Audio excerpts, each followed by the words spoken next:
Letras Libres presenta Ciberdiálogos con León Krause. Queridos amigos, ¿cómo están? Gracias por acompañarnos una vez más a Ciberdiálogos. Gracias por escuchar este podcast o gracias también por seguir esta conversación a través de nuestro canal de YouTube en video. Evidentemente, si están escuchando este podcast, gracias por descargarlo, por escucharlo, por estar suscritos al podcast en las distintas plataformas donde ustedes frecuentan para escuchar sus podcasts. Es un placer estar con ustedes todas las semanas. Gracias también por sus calificaciones generosas.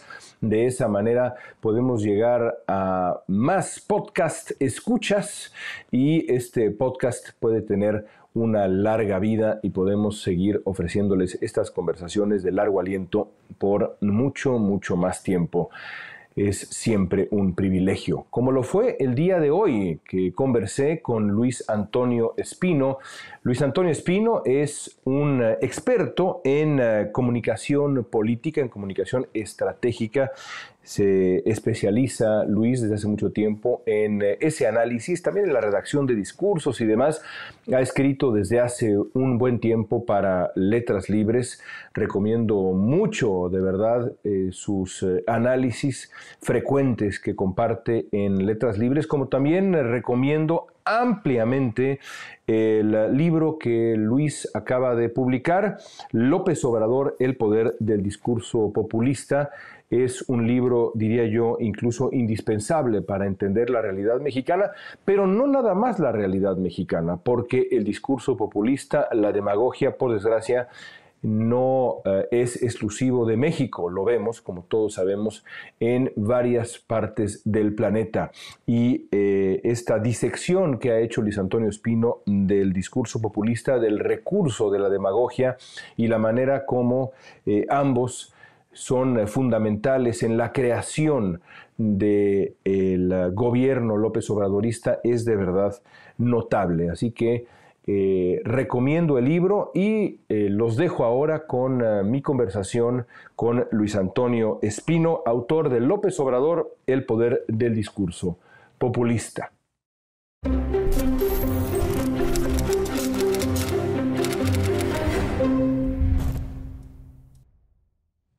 Luis, la popularidad de López Obrador no es la que era.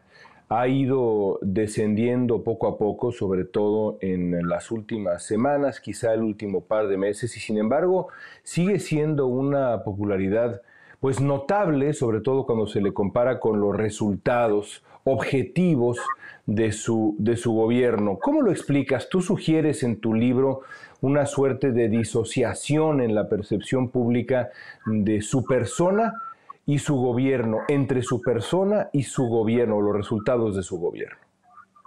Así es, León. Yo pienso y postulo en el libro que esta disociación se debe a la forma única en la que el presidente López Obrador hace uso del lenguaje. Él utiliza el discurso como un arma, como un instrumento para manipular la percepción que los ciudadanos tienen de él y ha logrado que se le vea por una mayoría no como un ciudadano primero entre pares que nos tiene que dar resultados y nos tiene que rendir cuentas, sino como una suerte de héroe providencial que está cumpliendo una misión superior, una misión que es más importante que hacer crecer la economía o que controlar el crimen o que hacerle frente de manera eficaz a la pandemia. Uh-huh. Y esa misión superior es reivindicar a un pueblo victimizado que ha sufrido por muchos años el abuso de los poderosos. En la medida en la que esta narrativa es creíble para una mayoría, el presidente López Obrador toma esa aprobación y la utiliza para tomar decisiones sin mayor límite que su voluntad. Me recuerdas a un diálogo que tuve con un colega nuestro al principio del gobierno de López Obrador. Le preguntaba yo, bueno, ¿qué te preocupa? ¿Qué te angustia? ¿Qué te entusiasma? Y me decía que lo que más le preocupaba y lo que lo tenía, recuerdo bien, exhausto de antemano, era la idea de que López Obrador lo iba a ocupar todo, que se iba a convertir en una suerte de narrador en jefe de la realidad mexicana, de absolutamente toda la realidad mexicana, y no solamente eso, sino que la realidad no importaría la interpretación de esa realidad que haría López Obrador de manera cotidiana. Tuvo voz de profeta. Eso es exactamente lo que ha hecho el presidente López Obrador. Sin duda, el populismo es una forma de hacer política, más que una ideología, es una manera de hacer, de vivir y de entender la política fuertemente basada en el relato, en el discurso. De ahí que lo hemos visto en otros países, los líderes populistas tienen esta necesidad de estar permanentemente comunicando, hablando a sus seguidores. Lo hacía Trump en Estados Unidos con los tweets, ¿no? Con el manejo que él hacía de su cuenta de Twitter.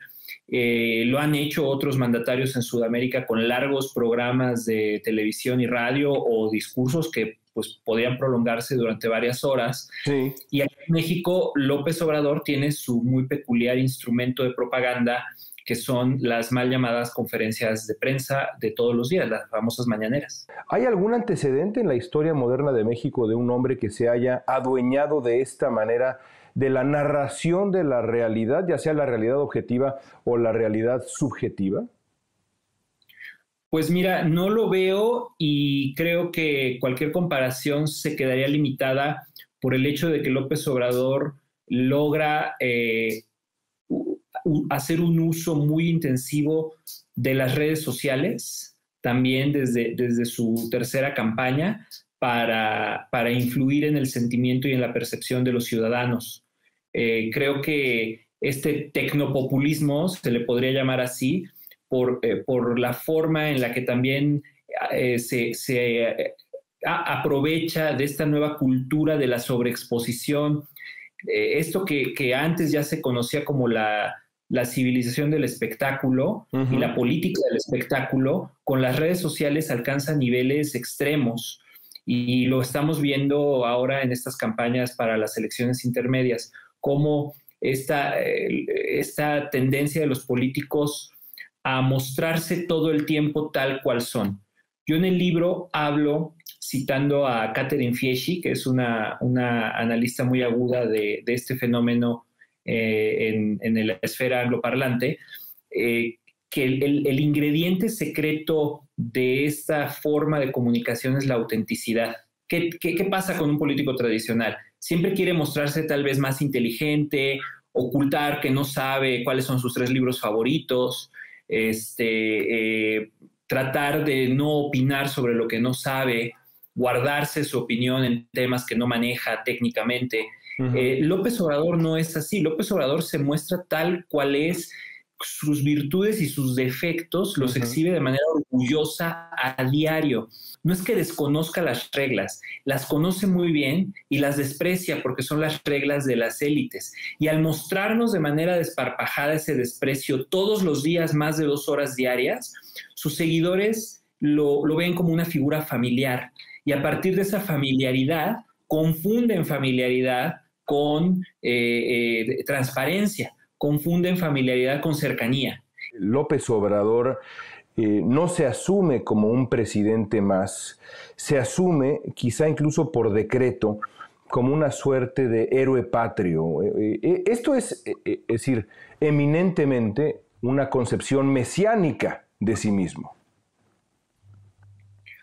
Sin duda, y es la columna vertebral de su discurso.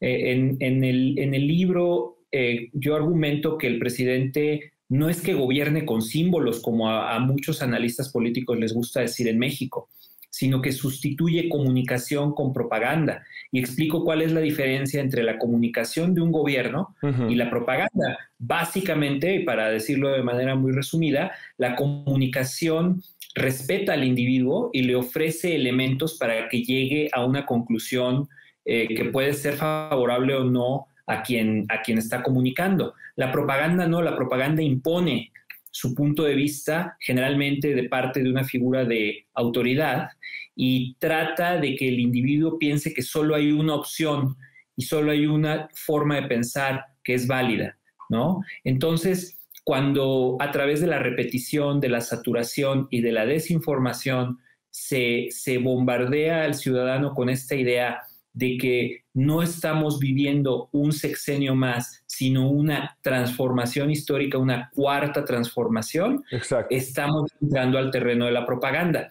La repetición de este término ha sido tan exitosa que hasta los críticos del presidente lo usan. Ese es un tema para mí fascinante como observador que soy, igual que tú, de estos 2 años de gobierno del presidente López Obrador, su manejo del discurso, del lenguaje y también la imposición de cierta narrativa, o de la narrativa, podríamos decir. Para mí fue un fenómeno interesantísimo como desde el nacimiento mismo del gobierno del presidente López Obrador surgió este término de la cuarta transformación, la 4T, y absolutamente todos en México hablan de la 4T. Esto es una suerte de imposición genial del término para establecer una narrativa a priori, porque no había ni siquiera comenzado el gobierno y ya, digamos, por decreto, con la colaboración de muchísima gente, ya había esa percepción, digamos, de, sí, esto ya es una cuarta transformación, insisto, cuando ni siquiera ha comenzado a transcurrir el primer minuto.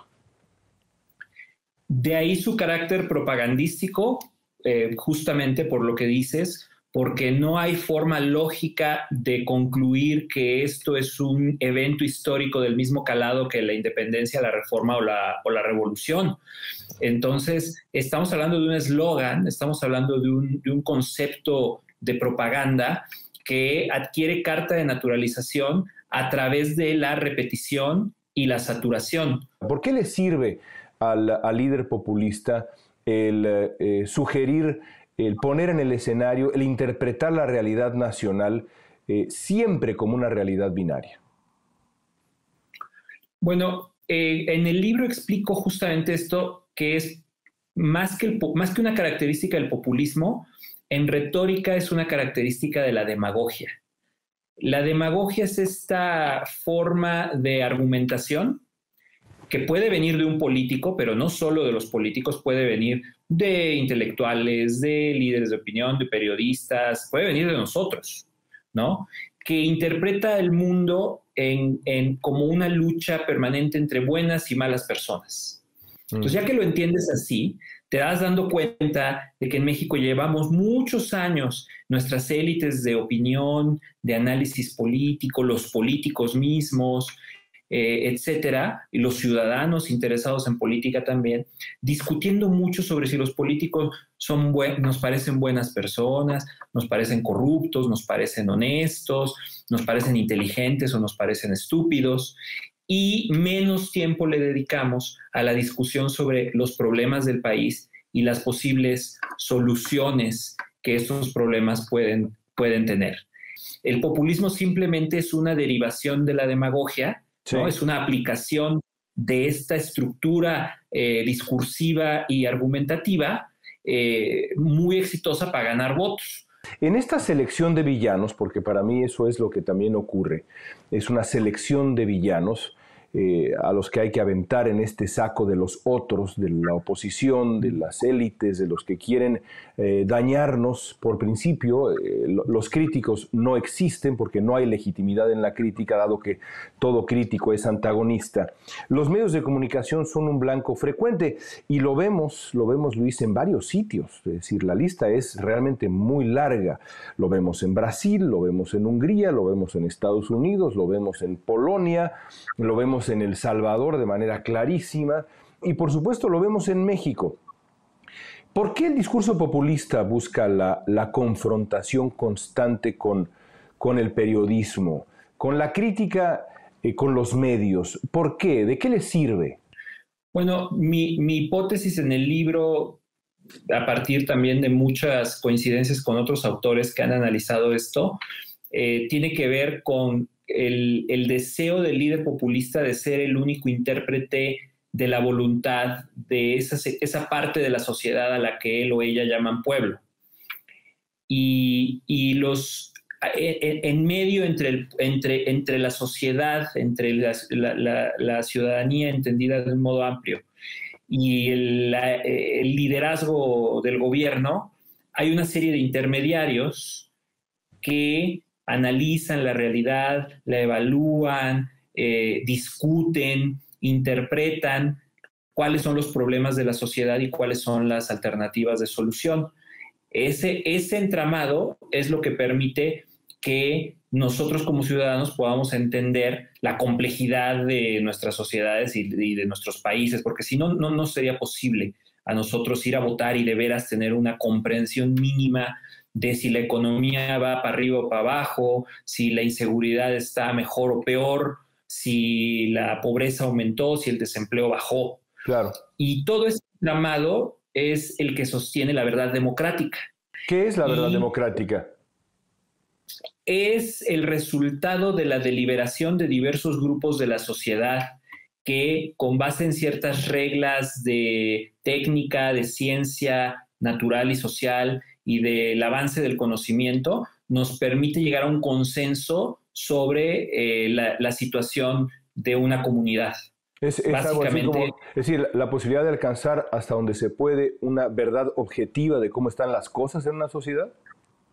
Así es, la posibilidad de saber, después de que los economistas lo discutan y se pongan de acuerdo en cuál es la mejor medida para el desempeño económico, si nuestro Producto Interno Bruto sube o baja. Eso son convenciones entre diversos grupos que se aceptan y que desde luego pueden cambiar y desde luego están sujetas a debate todo el tiempo y sujetas a demostrar su utilidad. Pero lo que hace el populismo es decir, no me interesa ninguna de esa deliberación, nada de esa deliberación me importa, yo aquí tengo una verdad única, absoluta, y quiero cancelar la deliberación, y por eso va en particular contra los medios, porque son los que se encargan de difundir todo el conocimiento colectivo de la sociedad para que la gente llegue a una verdad democrática.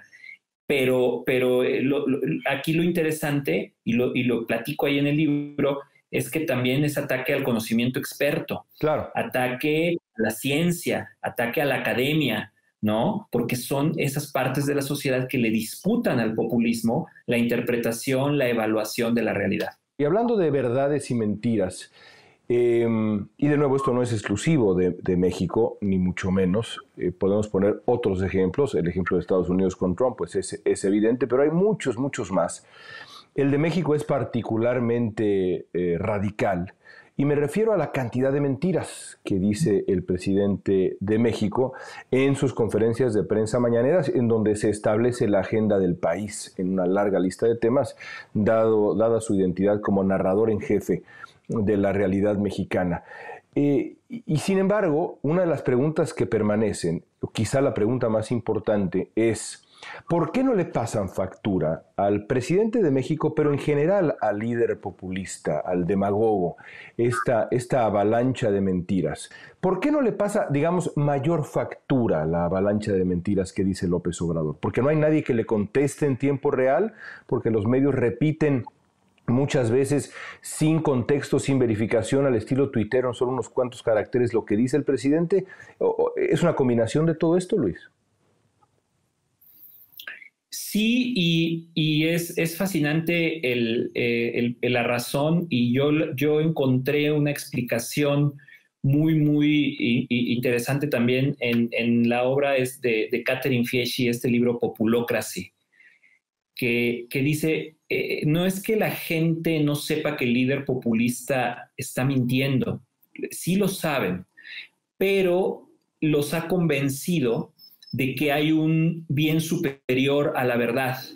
Y ese bien superior a la verdad es derrotar a un grupo que ha hecho cosas peores que mentir, que ha hecho cosas que son moralmente más reprobables que salir a decir 1, 2 o 3 o 80 mentiras al día, y que eso vale más la pena como colectivo lograr la derrota de esa élite poderosa, corrupta, que tiene al pueblo sojuzgado, humillado, victimizado. Al adaptar los hechos a una narrativa demagógica, López Obrador ha logrado ese permiso de las mayorías para romper las reglas que él considera y muchos de sus seguidores consideran reglas e instituciones impuestas por las élites. Entonces, hay una suspensión, digamos, del juicio crítico que es peligrosa porque es muy difícil establecer el límite. El límite aquí ya queda simplemente en la voluntad del presidente, no en lo que diga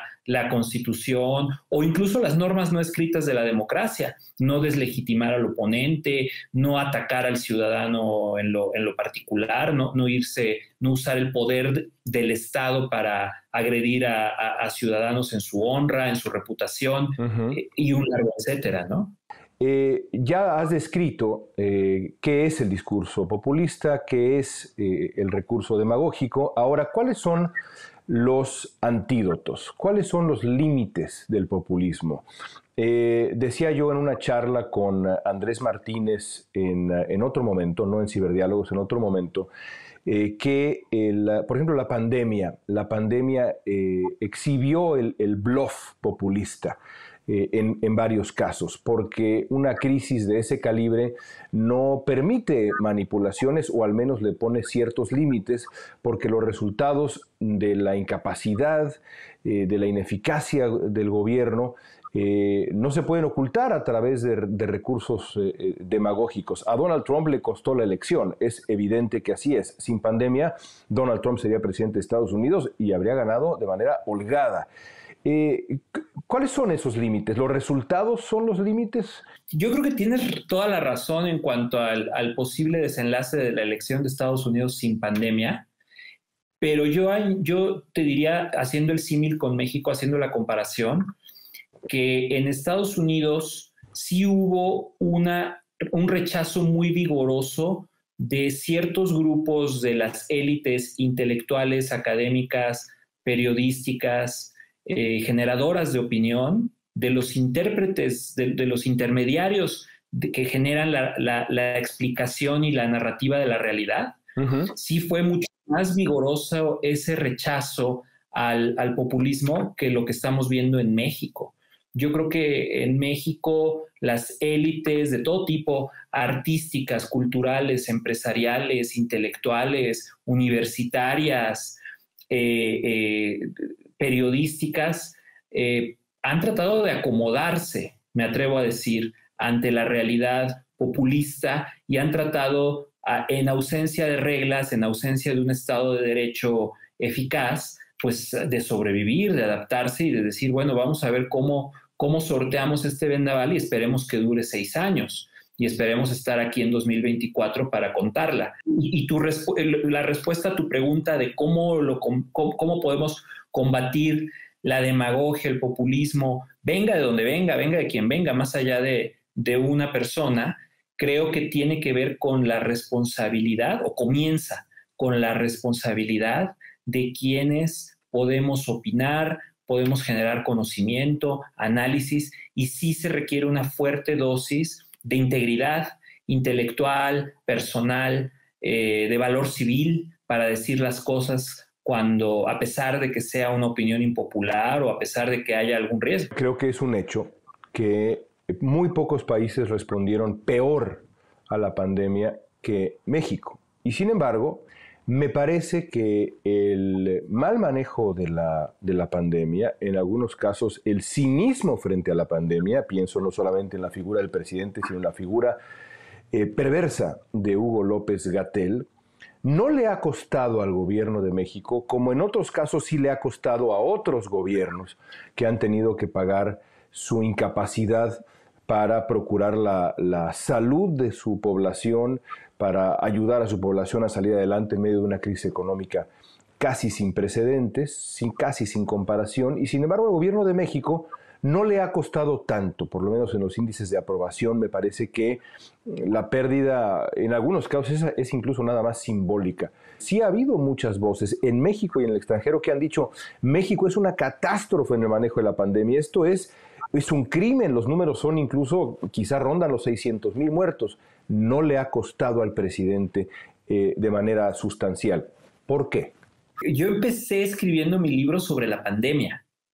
O sea, realmente ese fue el punto de inflexión donde yo dije, no puede ser, esto no es la escasez de combustible, esto no es Tlahuelilpan, no es el Culiacanazo, esto es una crisis global mayúscula, es la prueba de fuego. Y al ver cómo el gobierno de México violaba sistemáticamente los manuales de comunicación de emergencia sanitaria de la OMS, de los CDC, que son libros muy completos que te explican claramente las cosas que se deben y las que no se deben hacer en comunicación gubernamental en una pandemia.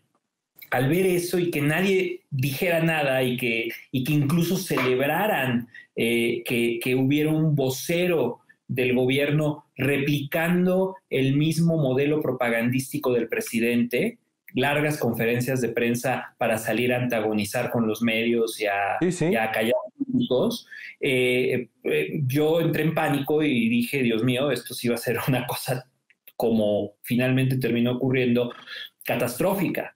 Y analizando cómo lo hace, justamente vi, claro, adapta los hechos a una narrativa, sustituyó la comunicación con propaganda, deslegitimó cualquier información, cualquier crítica, cualquier cuestionamiento, destruye a la comunidad científica al mismo tiempo. O sea, es durante la pandemia que acosan y le quitan recursos a la comunidad científica cuando hacen toda la reforma del CONACYT, la ley de ciencia y tecnología. No es casual, es por diseño. Claro. Es una estrategia en la que todos los días se intimida a un grupo en particular o incluso a personas, a ciudadanos en lo particular, pero ya estamos tan abrumados, yo creo, tan saturados de ese ruido que ya no vemos el efecto que tienen 2 años de esa intimidación desde el Estado a los diversos grupos.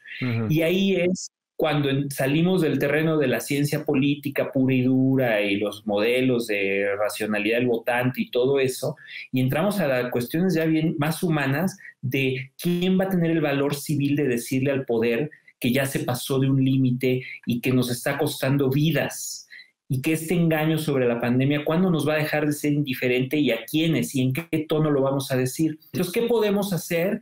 Yo termino el libro diciendo: el antídoto contra la demagogia no es la democracia, el antídoto contra la demagogia es la decencia, es esa integridad, es ese valor cívico que nos tiene que mover a que, aunque nos caiga muy bien el presidente y aunque pensemos que los presidentes anteriores de verdad lo hicieron muy mal, hay bienes superiores que cuidar: la vida, la salud, la integridad de las personas, la verdad, y que eso nos tiene que mover a decir: aquí hay un límite, lo has cruzado, ya no te sigo apoyando, tienes que cambiar el rumbo.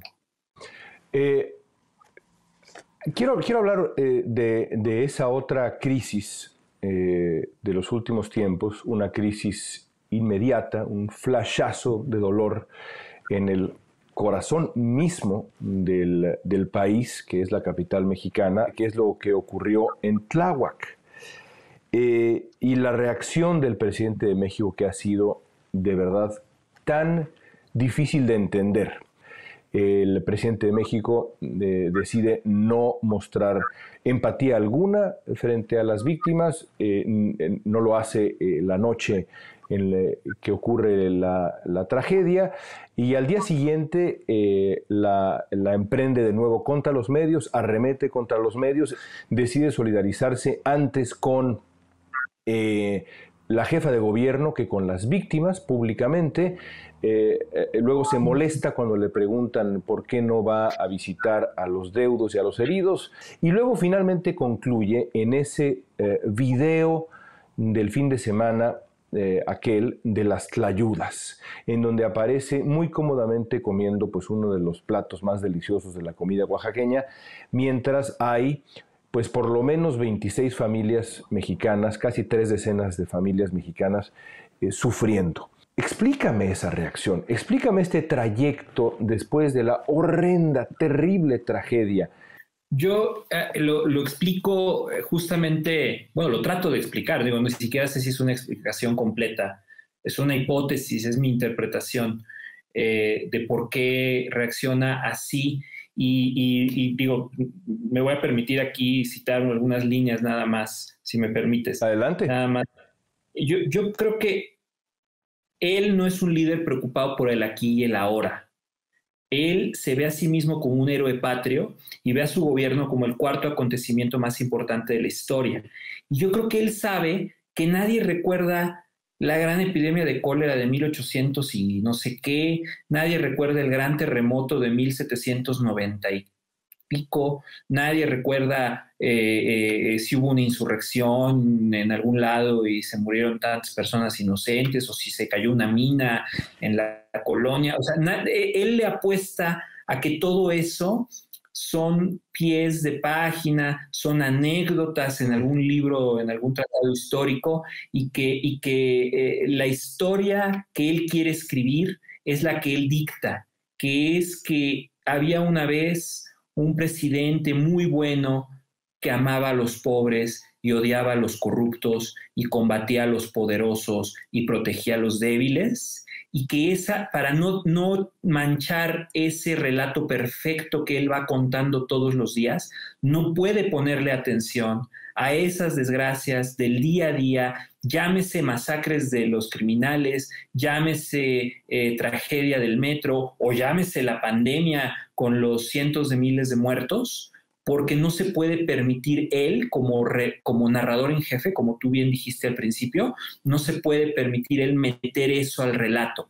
Me parece interesantísimo y lo entiendo. Mi pregunta es si tiene razón.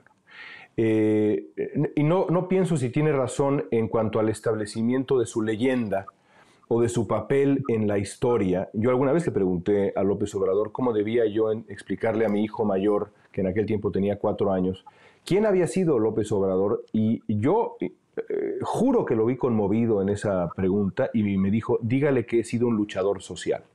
Es decir, no me cabe duda de que él está escribiendo su propio libro, su propia historia, su cuarta transformación. Pero la política no sé si opera así. El ánimo del electorado no sé si opera en términos históricos, sobre todo frente a una tragedia.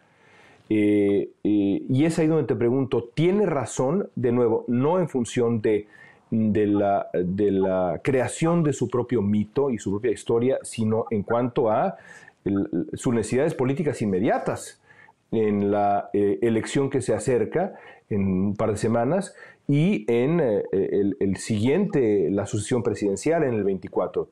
¿Tiene razón? ¿Tiene sentido acercarse así a la historia o no tiene sentido político? Bueno, con esa pregunta ocurriría lo mismo que con el término cuarta transformación. No lo podemos saber con certeza hoy en día si le va a resultar positivo o no. Solo el tiempo, digo, es un cliché lo que te voy a contestar, pero solo el tiempo lo dirá.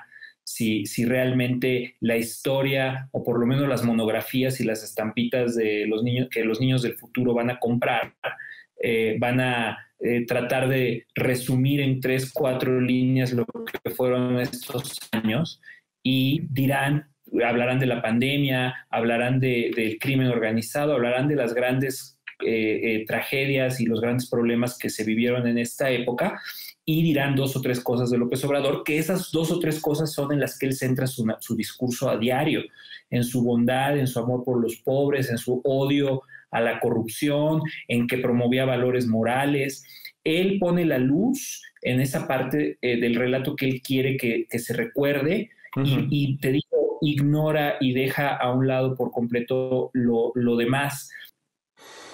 Pues me quedo con varias frases en esta conversación, Luis. Quizá la más importante es aquella que sugiere que el antídoto para la demagogia no es la democracia, sino la decencia. De verdad, un gran placer conversar contigo, e insisto en recomendar tu libro, que disfruté mucho, aprendí mucho y creo además que es una hoja de ruta para entender de una u otra manera lo que viene, no solamente para México, sino para el mundo. Gracias, Luis. No, al contrario, querido León, muchísimas gracias por esta oportunidad. Ojalá a la gente le interese esta charla. Estoy seguro de que sí. Hay muchas cosas que que quedan en el tintero, pero lo importante es que sigamos platicando y reflexionando y te agradezco mucho, mucho tus palabras y la oportunidad de platicar contigo.